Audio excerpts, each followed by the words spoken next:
Hi అండి, నమస్తే. Welcome back to Ritika's kitchen. ఈరోజు వీడియోలో శ్రీరామునికి ఎంతో ప్రీతికరమైన వడపప్పు, పానకం, పచ్చి చలివిడి ఎలా తయారు చేయాలో చూపించబోతున్నానండి. ఈ నైవేద్యాలు ఇలా చేశారంటే చాలా ఈజీగా, ఫాస్ట్గా చిటికెలోనే రెడీ చేసుకోవచ్చు అన్నమాట. సో ఇక లేట్ చేయకుండా తయారీ ప్రాసెస్ ఏంటో ఇప్పుడు చూసేద్దాం. ఇందుకోసం ముందుగా 1 కప్పు పెసరపప్పు తీసుకొని వాటిని 2-3 సార్లు నీట్గా వాష్ చేసుకొని మళ్ళీ తగినన్ని వాటర్ పోసుకొని ఈ పప్పు నానబెట్టుకుందాం. ఇవి నానేలోపు పానకం కోసం మరొక గిన్నెలో 1 కప్పు తురిమిన బెల్లం వేసుకుందాం. అలాగే అందులో 2 కప్పుల వాటర్ పోసుకొని బాగా మిక్స్ చేసుకొని ఒక 5 to 10 మినిట్స్ పక్కన పెట్టామంటే ఈ బెల్లం అంతా కరిగిపోతుంది. ఇది కరిగేలోపు మనం చలివిడి కోసం ఒక మిక్సింగ్ బౌల్లో 1/2 కప్పు తురిమిన బెల్లం వేసుకుందాం. అలాగే కొంచెం వాటర్ చల్లుకొని బాగా కలిపి పక్కన పెట్టుకున్నామంటే ఈ బెల్లం అంతా సాఫ్ట్ అవుతుందన్నమాట. నెక్స్ట్ పానకం కోసం ఒక 20 వరకు మిరియాలు అలాగే 3 యాలకులు తీసుకొని ఈ రెండింటిని కలిపి మెత్తగా దంచుకుందాం. చూసారా, ఈ విధంగా దంచుకుంటే సరిపోతుంది. ఇప్పుడు చూడండి, మనం పానకం కోసం వేసిన బెల్లం అంతా చక్కగా కరిగిపోయింది. అలాగే ఇప్పుడు ఒకసారి వాటిని ఫిల్టర్ చేసుకున్నామంటే బెల్లంలో ఏమైనా నలకలు కానీ లేదా డస్ట్ కానీ ఉంటే ఫిల్టర్ అయిపోతాయి. నెక్స్ట్ ఇందులో మరొక 3 కప్పులు వాటర్ పోసుకుందాం. అంటే మొత్తం మీద మనం బెల్లం తీసుకున్న కప్పుతోనే ముందు 2 కప్పులు తర్వాత 3 కప్పులు మొత్తం కలిపి 5 కప్పులు వాటర్ పోసుకుంటే సరిగ్గా సరిపోతుంది.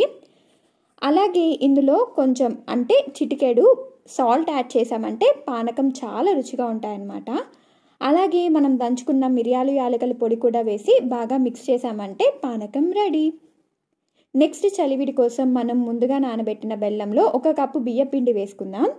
ఇది పొడి బియ్యం పిండి కానీ లేదా తడి బియ్యం పిండి కానీ ఏదైనా పర్వాలేదు.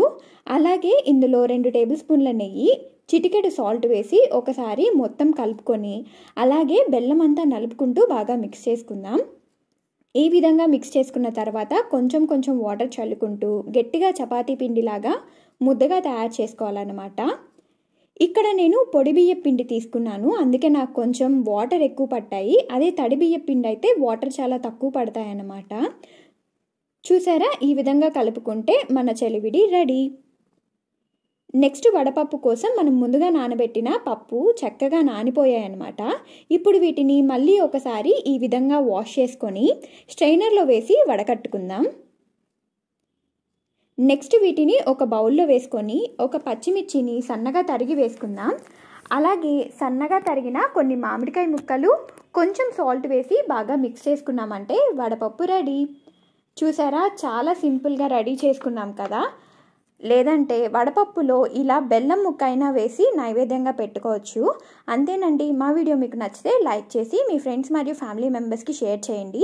అలాగే మా ఛానల్ని ఫస్ట్ టైం చూస్తున్న వాళ్ళు కానీ లేదా ఇంతవరకు సబ్స్క్రైబ్ చేయని వాళ్ళు సబ్స్క్రైబ్ చేసుకొని పక్కనే ఉన్న బెల్ ఐకాన్ క్లిక్ చేయండి. చూసారా, సబ్స్క్రైబ్ చేయకుండా మా ఛానల్ని ఎంతమంది వాచ్ చేస్తున్నారో. Please subscribe to my channel అండి. Thank you so much for watching.